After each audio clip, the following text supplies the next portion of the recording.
Bingin niya. Ano ba yun? Dito. Lagyan mo nitong bakal. Gaidan mo ng isang bakal. Dito, dito. Ako muna. Hindi, ako muna. Dadalito ko lang. Yung paa mo, dalito mo yung paa mo. Dito, sa labas. Sa labas.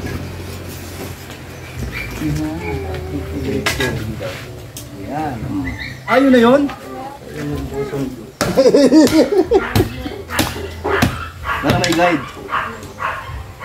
At wala nang tansi. Oh. Ay, layo naman, di nga. Ang layo. Layo pala. Ang layo. So, yun na. Ay, grabe pala tigas. Do! Di ba meron kang ano? Meron kang matawag ko. Barita, meron ka dati? Ano po? Barita. Ay, nasa bahay. Dali mo nga pala po. Bukas? Bukas, dali mo. Kailangan namin. At nabato yan. Mabato dito kasi. Ha? Hindi mahiram. Sabi ko na rin si ano, si Christian bukas. Dito na siya. Babaya punta mo, di ba? Para matapos pa mo. Sabihin ko mabili ka ngayon. Isakto yung bukas eh. Bibili ako mamaya.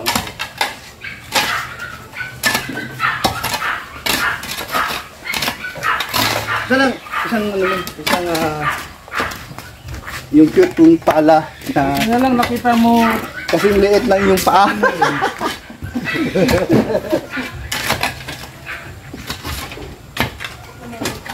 Pero sa ilalim di ba mabato, di ba? Oo. Bago lang yan yung mga Dito lang ano. Wala, di pwede ito, masisira. Babato ang ibabaw. Mabubungi itong harap.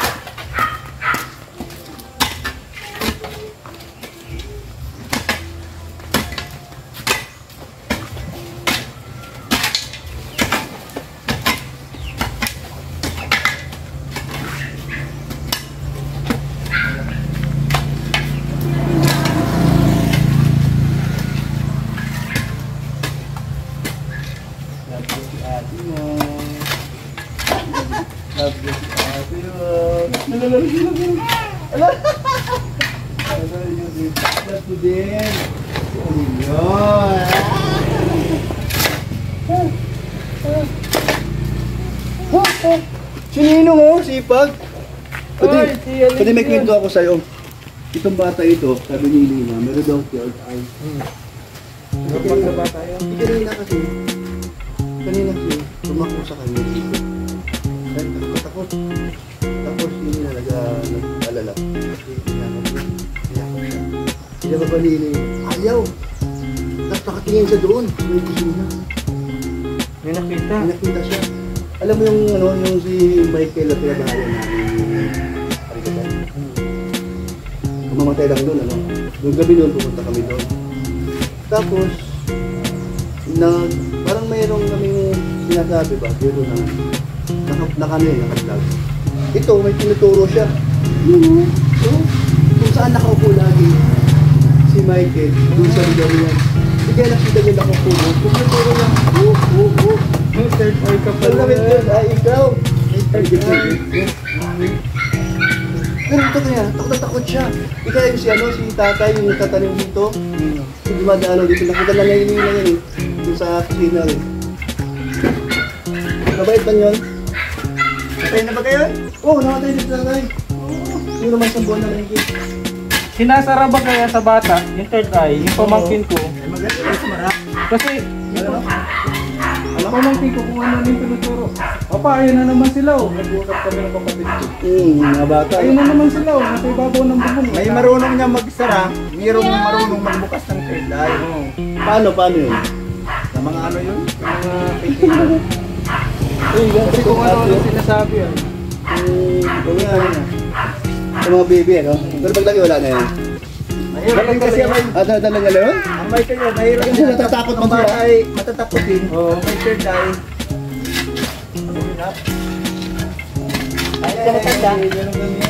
Pag ito ay matatakotin at may bukas ng third eye mo, Lagi mo sila makikita. Ako makikita, ang takot ko palagi. At natakot ka lang,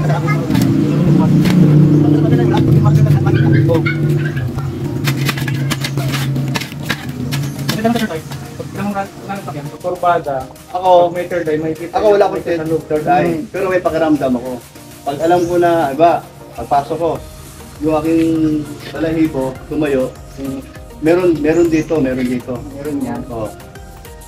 Tatangin na po Pwede. ito. Ito Pag lalakad ka, pag may Nung ako'y kainitan sa Panginoon at naisama ko sa mga lakad ng pastora sa mga church nila sa mga outreach. Bago kami pumasok, pinag-pray nila yun. Ngayon, ako nakasama dahil isa akong warrior. Alam mo ba pa ang unang nabaptist sa atin, Holy Spirit, hindi tubig. So, ang aking gift ko,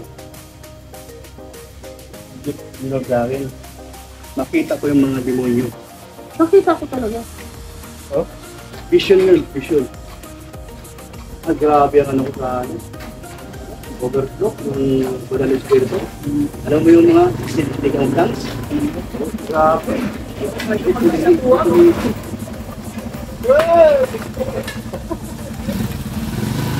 Takot.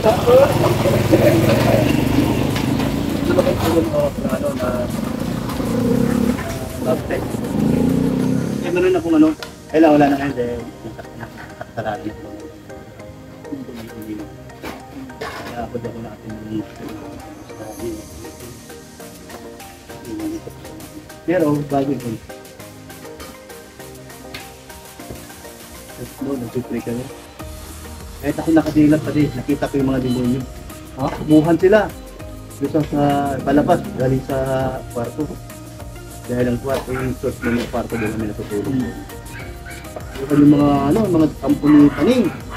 Oo. Ay, grabe. Pero nung ako naman isa doon sa sa kabila din sa pulpito ko tawagin. Ang laki ng mukha pa din. Isa doon sa pader. Bigla sumulpot, nakita ko, takbo ako. Ang laki ng mukha, haba. Sinawanan ako. Pero hindi niya alam na powerful ang si Lord Jesus, diba? Kinakasaot namin lahat doon. Kami na yun, sama-sama kami. Kung ako naman yung sa Ligayak ko, tatakot ano yan eh. Alam mo namang nyo, di ba? Pero walang tatalo sa powerful ni Lord, di ba? Pinakalayas namin. Lumayas na siya. Hindi mo sa pwedeng manitili doon guys. Holy Spirit to the kalaban nila. Ang tao may karapatan naman ng galitin ka ni Lord. Ako yung pag isa ako doon sa nagano. Ay, grabe. Akala ko nga, tuloy na yun eh. Magagamot na ako. Yung katawan nun, makita ko kung saan ang sakit mo. Nakita mo na dati? Oo, napapractice ko yun. Hindi ako nag-ingat. Alam mo naman si Taning. Kumbaga, susunuin kung saan ka mahina. Yung kahinaan ko pare, babae. Kaya nga, yung time na nag-iwalay kami ni Jenna, imbis na di ako mag-asawa, nag-asawa ako. Wala na, nandun ako sa kasalanan hanggang ngayon. Kaya ayaw kong umatin. Kasi pag atin ako para magpuli sa Diyos, dito ako nilupuli sa sarili ko. Diba? Alam ko naman na mali. Diba? Kaya silog na pala sa buhay ko pagdating sa sitwasyon. Uy, makana yun yan. Buka na kami. Kaya naramdaman ko yung dito kanina umaga, dali araw, dito ako pa dito. Tambay ako dito sa sala, humiga ako.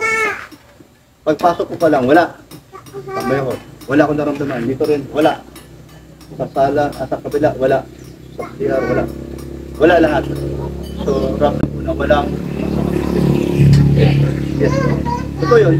Kasi sa mga bahay-bahay, kung saan-saan, pag napapasok ko, pag ibalahibo ko tumayo, kasi sa mga daan, ramdam ko na meron dyan. Hindi ko man makita, pero pag pinag-pray ko, kung bumalik sa dati, babalik naman yung Lord yun eh. Kung ako'y babalik sa bilang tunay na anak. Kasi ngayon, alam niyo na nasa ako nasa kasalanan, kaya hindi pwede ibalik yun. Hindi pwede magsama ang masama sa mabuti, ang Espiritu Santo at Espiritu ng Demonyo. Hindi pwede magsama yun.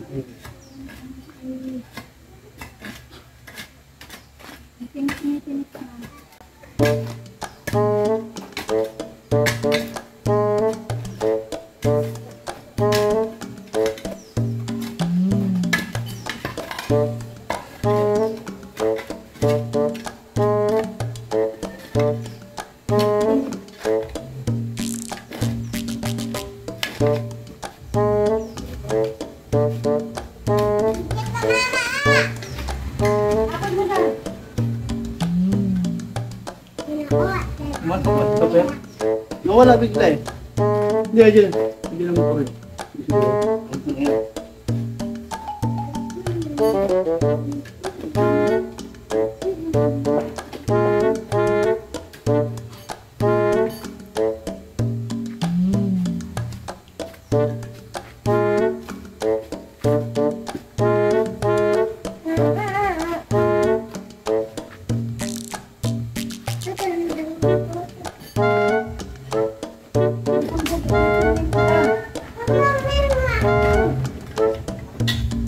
Mahal ka naman mo ha.